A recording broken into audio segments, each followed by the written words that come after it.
Fumata nera a Venezia per l'avvertenza della Meneghetti di Rosà, che ha annunciato un taglio di 40 dipendenti.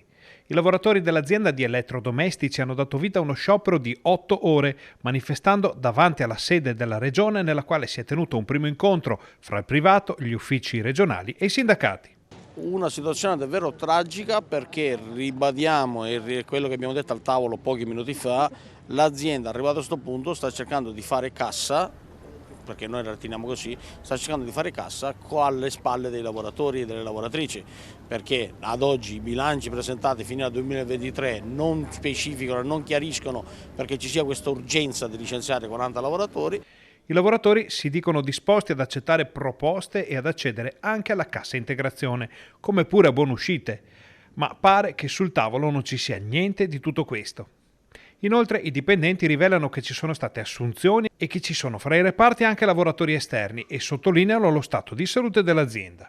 Dai numeri oggi presenti, e lo dice anche la Regione, non ci dà questa impressione. Sicuramente c'è un calo, ma c'è un calo dappertutto, ma su 180 lavoratori licenziarne 40 ci sembra, considerando anche, ripeto, che negli anni scorsi ci sono state già un paio di uscite. Grande preoccupazione venne espressa dai sindacati. Non è la prima volta che l'azienda fa forzature per i licenziamenti, avevamo già affrontato una tematica sulle persone volontarie a uscire, però non ha soddisfatto i numeri dell'azienda. Adesso si parla di 40 persone e un tavolo è arrivato a dirci che forse queste 40 persone non saranno le ultime, perciò adesso è il minimo che loro chiedono. Le sigle sindacali hanno chiesto all'azienda di bloccare i licenziamenti e di avviare altri provvedimenti alternativi, grazie anche alla collaborazione delle istituzioni, prendendo tempo per capire se nel frattempo sia possibile ricollocare qualche lavoratore.